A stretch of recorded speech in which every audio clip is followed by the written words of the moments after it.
Hey everyone, welcome to another video on the channel, and in today's video I want to talk about Wizard101 and its barrier to entry. Now real quick before I get into that, I just want to say I am super sorry for not being around the past like 2 weeks. I don't think I've ever taken like 2 weeks off of my channel before, so I do apologize for that, but I was basically just really sick. I had a virus and it was terrible. It was terrible. If you guys have tuned in to the couple of streams I did, like one or two the past 2 weeks, you could tell I sounded like a frog. It was really bad. Anyways, within that time, I made a list of stuff that I want to talk about on the channel here.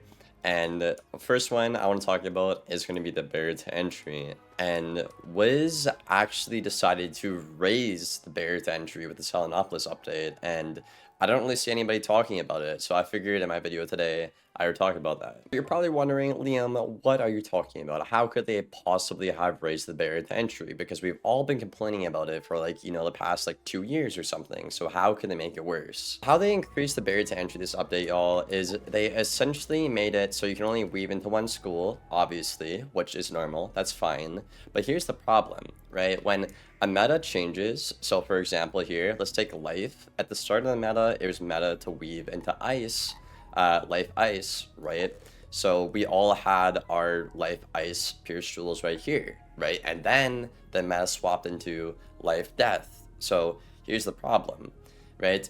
If you only have one piece of gear, which typically is the case here with like, Athames, amulets and whatnot, you actually can't remove these jewels because they will get shattered. And the issue is with them getting shattered is it's very difficult to make these jewels in the first place, and on top of that, the amount of time it takes to do the weaving quests is absolutely insane, and nobody likes it. So basically what I'm saying here, guys, is you cannot shatter these jewels because Wiz did not do the logical thing of making them, unshatterable, like the, Brace Defy, D-Lance, that kind of thing. They didn't do that logical approach, right? So instead, what you have to do now is you actually need to get duplicate pieces of your gear, which is what you can see I did on my life right here, essentially, right? I didn't actually go out and raid again for the Shabalba amulet or whatever. I mean, the Reaver one's fine on a life too, right? Like, life is broken, it's whatever. But if I wanted to be really optimal and like a big meta nerd, I would have to raid again or buy the pack again to get this with him. And then I would have to do an entire other weaving quest into the meta school, craft the jewels again, and then that's it. That's it, So it is really frustrating, and I think most people in the community would agree that this is just bad because you raise the barrier to entry and you put in so much time doing the weaving quests and crafting the jewels. So like they should be special. They're a special thing, right? They're unique. They should be, non-shatter, like Brace Defy and like D-Lance. That's pretty logical to do. Now, thankfully, some schools, like I guess you could talk about Storm, like the meta doesn't really change on that school because, well, you can only do Fire or Myth. But the point still stands, right? When the meta changes, basically for any school, you're gonna have to go in, get duplicate pieces of your, a theme, ring, deck, and whatnot, and then do all the work again, and then socket them to actually keep your progress and respect your time that you've put into the game, because the game clearly doesn't. Now, I want to talk about a couple more things here on the barrier to entry. So that is going to be stuff like the gear, the pets, and all that. To put my complaint into perspective here, I've done everything on all 7 schools, all the jewels, pages of pets, meta gear, whatnot. I got everything, right? And for me, I don't really mind it because I get to make content on the game, so it's like, okay, well, that's the least I can do for you guys, right? I can play the game to make the content, it's a fair deal, right?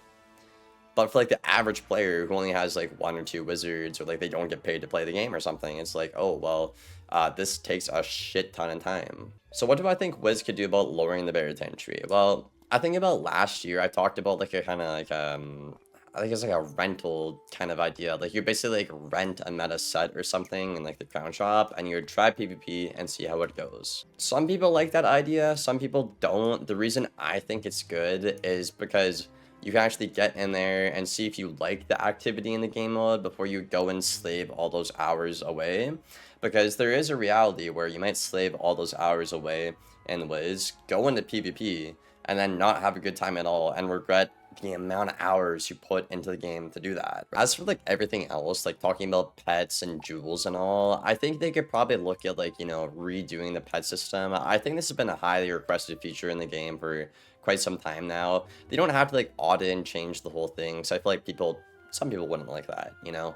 But I think at the very least, they can make like a pet reroll system or something to make it a little more forgiving to, you know, get more people into PvP. And even as somebody who has pages and pages of meta pets, right, it is really frustrating, you know, making the perfect pet. Like, we all know how frustrating it is when it fails. So just making it a little more easy, I think that would go a long way. As for jewels, I think they're okay. You know, I think Waller did a great job in terms of like the Dreamwater, you know, jewel acquisition and whatnot. I suppose the last thing I can talk about in this video, since we've talked about gear and, you know, we talked about, you know, pets and whatnot, the last part of it really is going to be talking about, you know, spellements and whatnot. Now, I think the community liked the idea of spellements, but I think the way the devs put them into the game, it was just wrong. Like, people don't like that, you know?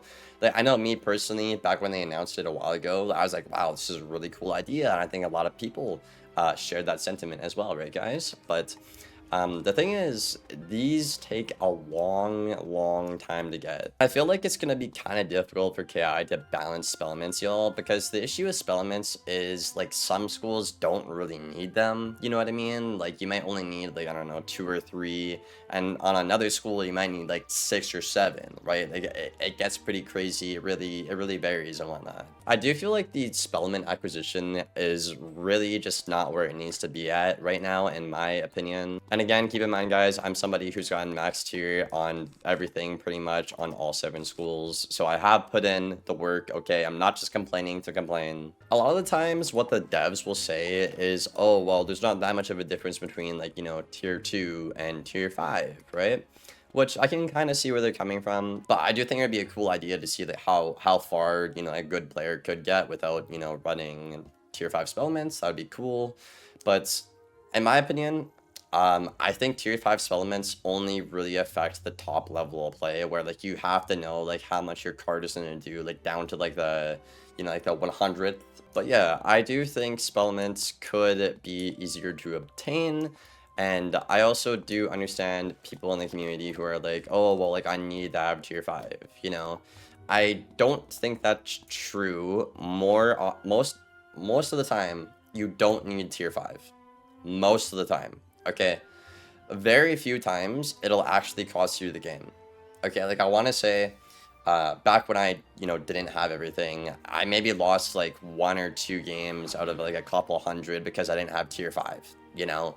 So you don't really need to have it unless you're like a really high level player, like, you know, Captain Marshall Warlord, I would say. But if you're just getting into PvP, I think just having like tier 2 or 3, you'll be absolutely fine. I would just worry about, like, you know, getting set up, making the right moves, and going from there. So yes, to reiterate in the video here, TLDR, I do think they should look into fixing the dual school pierce jewels and, you know, make them unshatterable, because you put in so much time to get them, and then they expect you to throw them away, which is insane for the amount of time you put in to do the weaving quests, right? And craft the jewels. I also think they need to look into how to make the gear acquisition better, because still to this day, we are now 2 years in, right? And there's no really good alternative or solution to the whole raid gear barrier to entry. You either have to pay or you have to raid.